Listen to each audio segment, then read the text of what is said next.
There is a specific kind of quiet that happens at 2 in the morning when someone you love is asleep beside you, and you are wide awake, staring at the ceiling, heart beating just a little too fast for no reason you can name.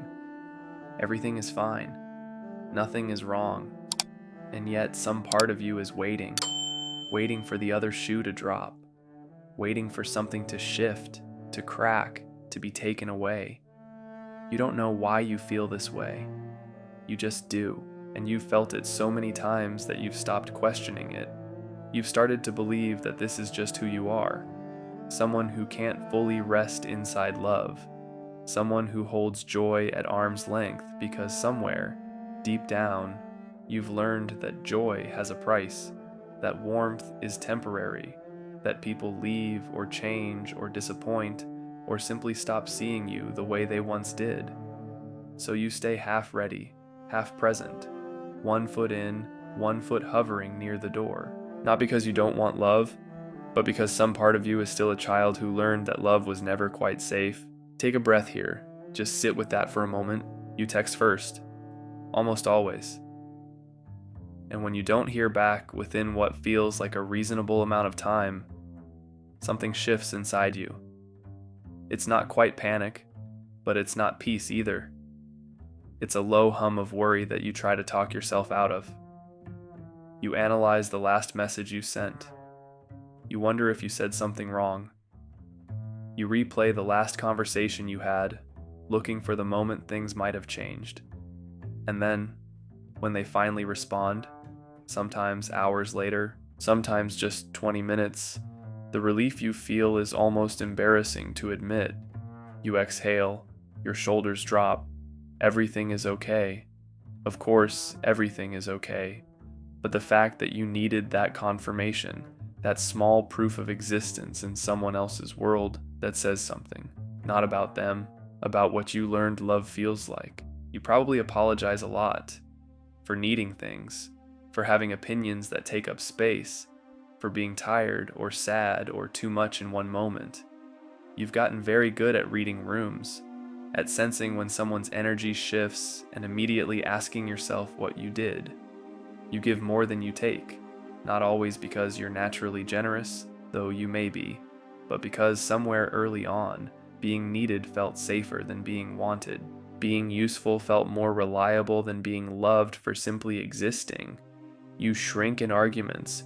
You rehearse difficult conversations in your head for days before having them, and sometimes you never have them at all. You swallow things. You smooth things over. You work very hard to be the person no one has a reason to leave. And here's where it gets complicated. What you're doing, the hypervigilance, the people-pleasing, the anticipatory grief that arrives before any loss has even happened, these were not failures of character. They were strategies. Brilliant, necessary, survival-level strategies developed by a child who was living in an environment where love felt conditional or inconsistent, or simply not enough. Psychologists call the emotional landscape you grew up in an attachment wound, and what that means, simply, is that the people who were supposed to be your first safe harbor, the ones whose job it was to teach you that you are inherently worthy of love, that your needs matter, that the world is fundamentally okay, they were unable to do that consistently. Not necessarily because they were cruel, often because they were hurting too. But the outcome in your nervous system was the same. You learned to love anxiously. You learned that connection requires performance. John Bowlby, the British psychiatrist who developed attachment theory in the mid-20th century, spent decades studying how the bonds formed in our earliest years become the blueprint for every relationship we have afterward. He found that children who received inconsistent care, sometimes warm, sometimes cold, sometimes present, sometimes gone, developed what we now call an anxious attachment style. Their nervous systems became finely tuned instruments for detecting threat, not physical threat necessarily, but relational threat. The possibility of abandonment, the risk of being unloved, and those finely tuned nervous systems don't simply turn off when we grow up. They come with us, into every friendship, into every romance, into every moment someone we love is quiet for a little too long. Breathe here You don't need to fix this right now, just keep reading. What makes this so quietly devastating is that it doesn't stay on the surface. It burrows. It shapes things you would never consciously choose. For example, you might find yourself drawn to people who need saving, not because you're naive, but because someone who needs you is someone who cannot easily leave you. Someone in chaos is someone who sees you as the calm, and being someone's calm feels like love, even when it's actually labor. You might find that you are more comfortable caring for someone in pain than sitting beside someone who is simply happy and whole. Happiness in others might even make you slightly nervous, because happiness doesn't need anything from you, and if they don't need you, then what keeps them there? This is a pattern that psychologist and author Pete Walker calls the fawn response, where the survival mechanism is not to fight, not to flee, not to freeze, but to appease, to become whatever the other person needs so that conflict never arrives, so that love is never at risk. The fawn response is often mistaken, even by the person doing it, for genuine selflessness, and sometimes it is also that. But underneath it, if you're honest, there is often fear, a terror of disapproval, a belief, quiet and bone deep, that your authentic self is not quite lovable enough on its own, and then the twist that nobody talks about. Sometimes the person with this wound doesn't present as anxious at all. Sometimes they present as fiercely independent, as someone who doesn't need anyone, thank you very much, who moves first, ends things first, keeps emotional walls so tall and so carefully maintained that love can come in only as far as they allow it. This is avoidant attachment, and it comes from the same root. Not too much inconsistency, but too much emotional unavailability. A childhood where showing need was met with withdrawal, criticism, or silence, so you learned to need nothing. You became self-sufficient before you were old enough to fully understand what self-sufficiency costs. And what it costs is intimacy. Real intimacy. The kind where you let someone see the parts of you that haven't been organized yet. Whether you lean anxious or avoidant, or whether you swing between both depending on how safe a person feels, the wound underneath is the same. You are still waiting to be proven right about love.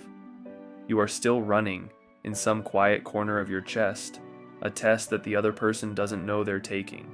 And the cruelest part is that you've designed the test to be very difficult to pass. Sit with that. Let it land before moving forward. Because here is where it becomes almost unbearable in its honesty. The very strategies that protected you when you were small are now the things that keep you most alone. The hypervigilance that kept you safe in an unpredictable home is now the thing that reads danger into a 3-hour silence from someone who was simply busy. The emotional self-sufficiency that got you through a childhood where no one asked how you felt is now the wall that keeps the people who genuinely love you from getting close enough to prove it. What saved you then is what imprisons you now, and the most heartbreaking thing is that you've been living inside that prison so long you've started to think of it as home. I keep choosing people who remind me of the feeling, not the person. That sentence. That is where so many of us live.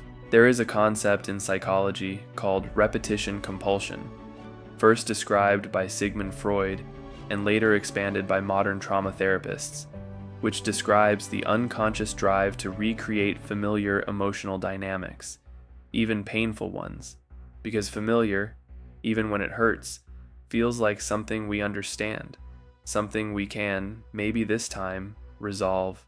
So if you grew up with a parent who was loving but unpredictable, you may find yourself perpetually drawn to partners who run hot and cold.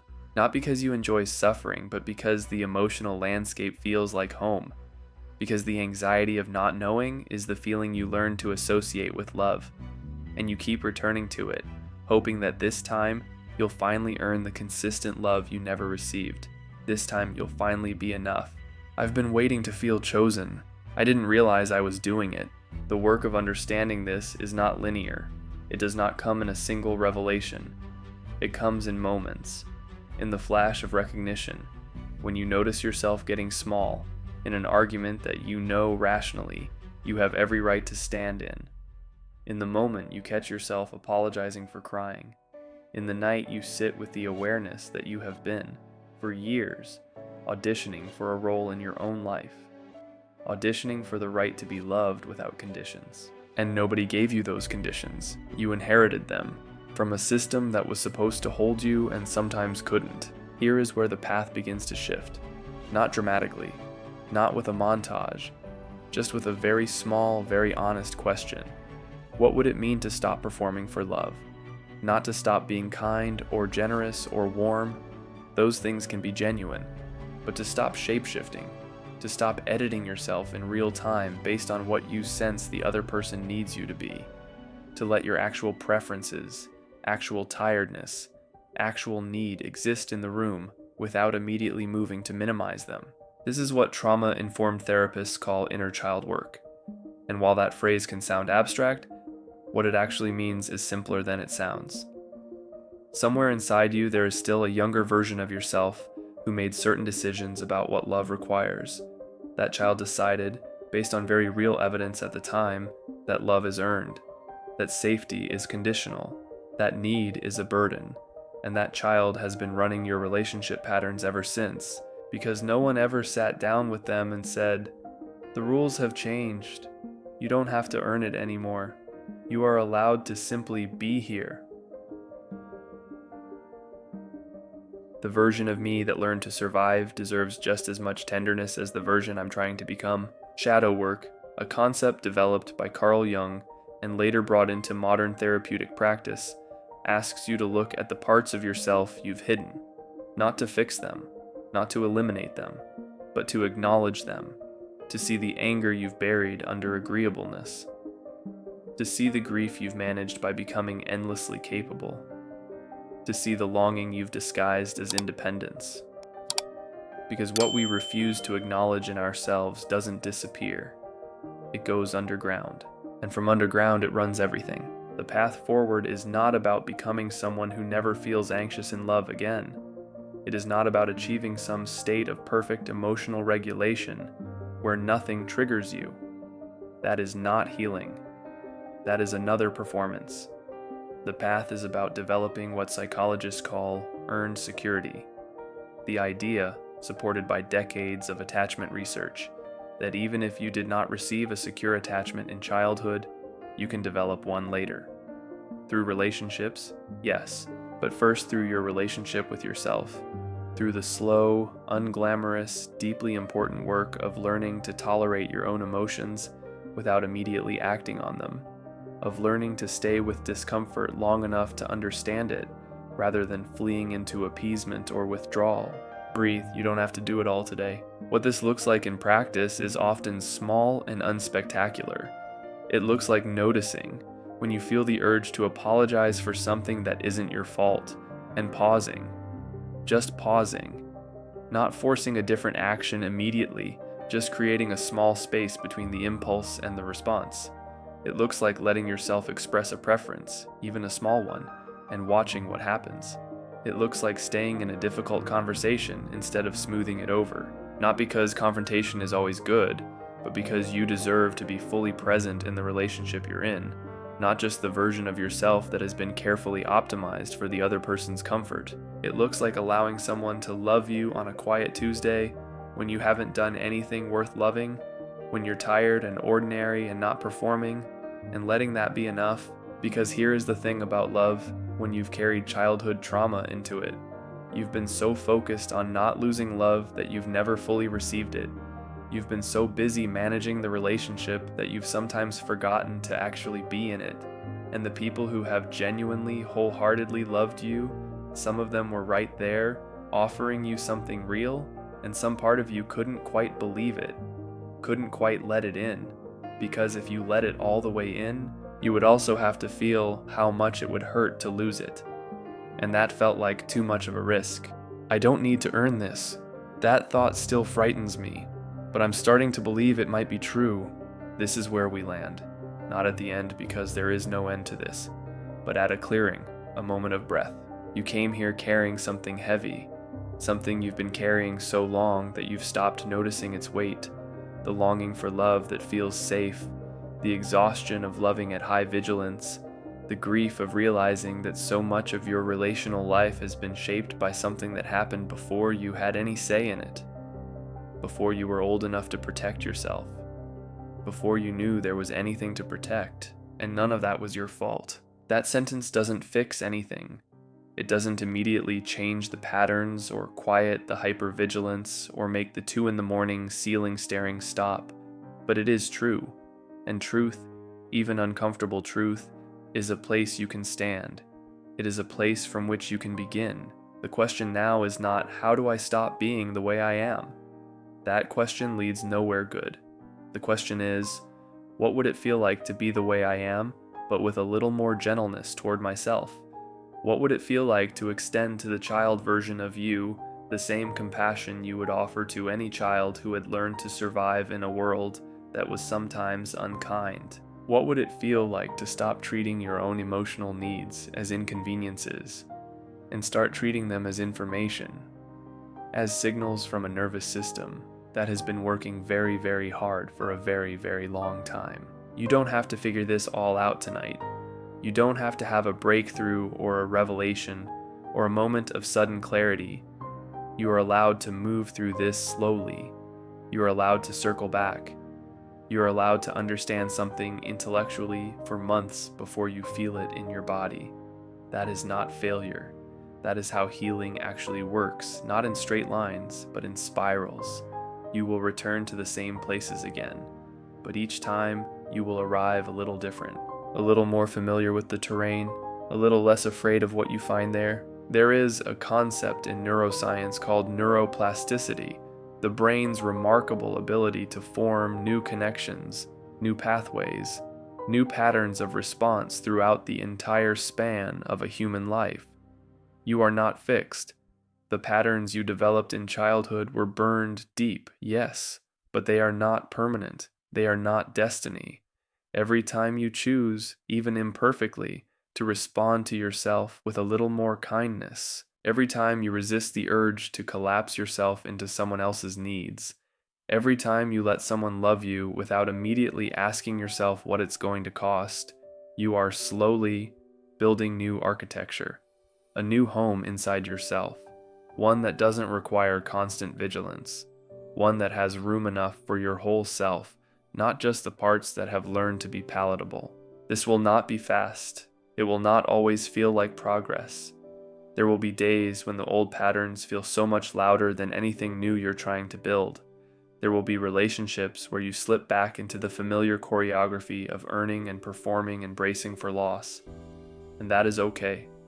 That is not evidence that you are broken. That is evidence that you are human, and that the work is ongoing, and that the very fact that you are here, listening, sitting with this, turning the light toward these corners of yourself matters. Love is not a performance review. It was never supposed to be something you passed or failed. It was supposed to be something you rested in. And maybe, just maybe, you are beginning to remember that. Go back for a moment in your mind to that image from the beginning.